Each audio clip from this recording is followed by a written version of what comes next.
ಸ್ವಾಭಿಮಾನ ಇದ್ದರೆ ಯಾರ ಅವಧಿಯಲ್ಲಿ ಬೆಲೆ ಏರಿಕೆ ಹೆಚ್ಚಾಗಿದೆ ಬಗ್ಗೆ ವಾಸ್ತವಾಂಶವನ್ನು ರಾಜ್ಯದ ಜನರಿಗೆ ಪ್ರಾಮಾಣಿಕವಾಗಿ ತಿಳಿಸುವ ಮೂಲಕ ಪೊಳ್ಳು ಭರವಸೆ ಮತ್ತು ಸುಳ್ಳಿನ ಅಪಪ್ರಚಾರ ಮಾಡುವುದನ್ನು ನಿಲ್ಲಿಸುವಂತೆ ಜಿಲ್ಲಾ ಪ್ರಚಾರ ಸಮಿತಿ ಅಧ್ಯಕ್ಷ ದೇವರಾಜ್ ಮತ್ತು ಜಿಲ್ಲಾಧ್ಯಕ್ಷ ಲಕ್ಷ್ಮಣ್ ಆಗ್ರಹಿಸಿದರು.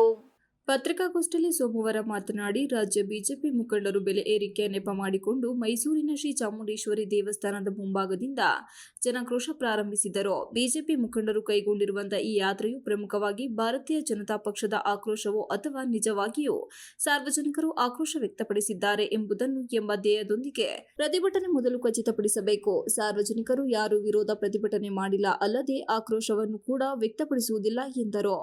ಕೇವಲ ತಮ್ಮ ಅಸ್ತಿತ್ವಕ್ಕಾಗಿ ಮತ್ತು ರಾಜ್ಯಾಧ್ಯಕ್ಷರ ಹುದ್ದೆಯನ್ನು ಉಳಿಸಿಕೊಳ್ಳುವ ಸಲುವಾಗಿ ಮಾನ್ಯ ಬಿ.ವಿ. ವಿಜೇಂದ್ರರವರು ಪ್ರಯತ್ನ ಮಾಡುತ್ತಿರುವ ಯಾತ್ರೆಯಾಗಿರುತ್ತದೆ. ಅಲ್ಲದೆ ಕೇಂದ್ರದ ಹೈಕಮಾಂಡ್ನಿಂದ ಮೆಚ್ಚುಗೆ ಪಡೆಯಲು ಈ ಪ್ರತಿಭಟನೆಯನ್ನು ಹಮ್ಮಿಕೊಂಡಿರುವುದು ದುರಂತವೇ ಸರಿ ಎಂದರು. ಬಿ.ವಿ. ವಿಜೇಂದ್ರರವರ ಒಳಮರ್ಮವನ್ನು ಮತ್ತು ಹುನ್ನಾರವನ್ನು ತಿಳಿಯದ ವಿಪಕ್ಷ ನಾಯಕ ಆರ್. ಅಶೋಕ್, ಕೇಂದ್ರ ಮಂತ್ರಿ ಪ್ರಹ್ಲಾದ ಜೋಶಿ, ಮೇಲ್ಮನೆ ವಿಪಕ್ಷ ನಾಯಕ ಛಲವಾದಿ ನಾರಾಯಣಸ್ವಾಮಿ, ಅಶ್ವಥ್ ನಾರಾಯಣ್ ಹಾಗೂ ಸಿ.ಟಿ. ರವಿ, ಶ್ರೀರಾಮುಲು ಮುಂತಾದವರು ಸಹ ಅವರ ಜೊತೆ ಕೈ ಜೋಡಿಸುವ ಮೂಲಕ ಡಂಗೂರ ಬಾರಿಸಿದ್ದು ಅಪಹಾಸ್ಯವೇ ಸರಿ. ವಾಸ್ತವವಾಗಿ ಬಿಜೆಪಿ ಮುಖಂಡರು ಪ್ರತಿಭಟನೆ ಮಾಡಬೇಕಾಗಿರುವುದು ಕೇಂದ್ರ ಸರ್ಕಾರದ ಬೆಲೆ ಏರಿಕೆ ವಿರುದ್ಧವೇ ಹೊರತು ರಾಜ್ಯ ಸರ್ಕಾರದ ವಿರುದ್ಧವಲ್ಲ. ಇವರಿಗೆ ದಮ್ಮು ತಾಕತ್ತು ಇದ್ದರೆ ಹಾಗೂ ರಾಜ್ಯದ ಜನತೆಗೆ ಕಿಂಚಿತ್ತು ಅನುಕೂಲ ಮಾಡಬೇಕೆಂಬ ಮನೋಭಾವನೆ ಇದ್ದರೆ ಕೇಂದ್ರದ ವಿರುದ್ಧ ಪ್ರತಿಭಟನೆ ಮಾಡುವ ಮೂಲಕ ಪೆಟ್ರೋಲ್, ಡೀಸೆಲ್ ಮತ್ತು ಗ್ಯಾಸ್ ಮೇಲಿನ ಬೆಲೆಯನ್ನು ಕಡಿಮೆ ಮಾಡುವಂತೆ ಹಾಗೂ ಟ್ರೋಲ್ ದರವನ್ನು ಇಳಿಸುವಂತೆ ಪ್ರತಿಭಟನೆ ಮಾಡಿ ಕೇಂದ್ರದ ವಿರುದ್ಧ ಆಕ್ರೋಶ ವ್ಯಕ್ತಪಡಿಸಲಿ. ಇಲ್ಲದಿದ್ದರೆ ಕೇವಲ ತಮ್ಮ ಉಳಿವಿಗಾಗಿ ಹೋರಾಟ ಮಾಡುತ್ತಿರುವ ಬಿಜೆಪಿ ಮುಖಂಡರು ರಾಜ್ಯದ ಜನತೆಯ ಮುಂದೆ ಬೆತ್ತಲಾಗುವುದರಲ್ಲಿ ಯಾವುದೇ ಅನುಮಾನವಿಲ್ಲ ಎಂದರು. ಈಗಾಗಲೇ ಕೇಂದ್ರ ಸರ್ಕಾರದ ನಾಯಕರು ಬೆಲೆ ಏರಿಕೆ ಮಾಡುವ ಮೂಲಕ ರಾಜ್ಯ ಬಿಜೆಪಿ ಮುಖಂಡರಿಗೆ ಕಪಾಳ ಮೋಕ್ಷ ಮಾಡಿ ಮಂಗಳಾರತಿ ಎತ್ತಿ ಪ್ರತಿಭಟನೆಯನ್ನು ರದ್ದುಗೊಳಿಸುವಂತೆ ಸೂಚಿಸಿರುತ್ತಾರೆ.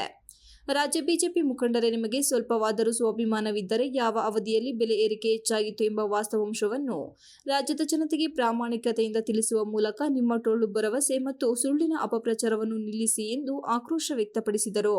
ಯುಪಿಎ ಸರ್ಕಾರದ ಅವಧಿಯಲ್ಲಿ ಇದ್ದ ದರ ಮತ್ತು ಎನ್ಡಿಎ ಸರ್ಕಾರದ ಅವಧಿಯಲ್ಲಿದ್ದ ದರ ನೋಡಿದರೆ ಸಾಮಾನ್ಯ ಜನರು ಜೀವನ ನಡೆಸುವುದೇ ಕಷ್ಟವಾಗಿದೆ.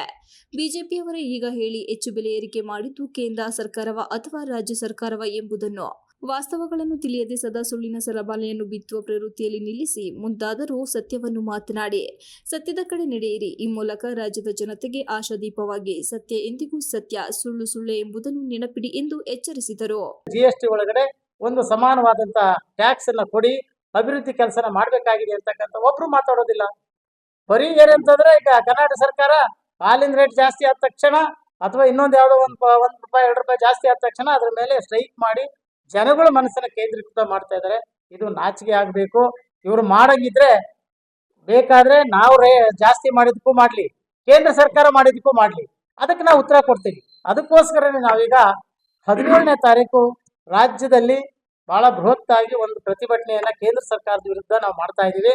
ಇದನ್ನ ನಾವು ವಿಸ್ತಾರ ಮಾಡಿ ಎಲ್ಲಾ ಜಿಲ್ಲೆ ಮಟ್ಟದಲ್ಲೂ ತಾಲೂಕು ಮಟ್ಟದಲ್ಲೂ ಕೂಡ ಇವ್ರು ಯಾವ ರೀತಿಯಲ್ಲಿ ಜನಾಕ್ರೋಶ ಏನ್ ಹೇಳ್ತಾರೆ, ಅದು ಬಿಜೆಪಿ ಆಕ್ರೋಶನ ಏನ್ ಹೇಳ್ತಾರೆ ಅದನ್ನ ನಾವು ಜನರಿಗೆ ಮುಟ್ಟೋ ರೀತಿಯಲ್ಲಿ ನಾವು ಸ್ವಾಮಿ ಬಡವರು ತಿನ್ಲಿಕ್ಕೆ ಅನ್ನ ಕೊಡ್ತಾ ಇದೀವಿ, ಅವರಿಗೆ ಕಡಿಮೆ ರೇಟಲ್ಲಿ ಅಕ್ಕಿ ಕೊಡ್ತಾ ಇದೀವಿ, ಓಡಾಡ್ಲಿಕ್ಕೆ ಬಸ್ಸಿನ ಇದು ಮಾಡ್ತಾ ಇದೀವಿ, ತಿಂಗಳಿಗೆ ಒಂದ್ಸಲ ಕರೆಂಟ್ ಬಿಲ್ ಇಲ್ಲ, ಕರೆಂಟ್ ಬಿಲ್ ಜಾಸ್ತಿ ಆಯ್ತು ಅಂತ ಹೇಳ್ತಾರಲ್ಲ, ಯಾರಿಗೆ ಜಾಸ್ತಿ ಆಯ್ತು ಕರೆಂಟ್ ಬಿಲ್ ಕಟ್ಟಿಸಿದವರಿಗೆ ನಾವು ಜಾಸ್ತಿ ಮಾಡಿಲ್ವಲ್ಲ.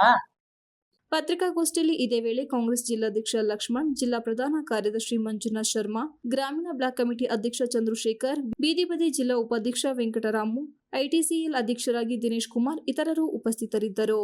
Srinivas, TV 46 Malenadu news, Hassan.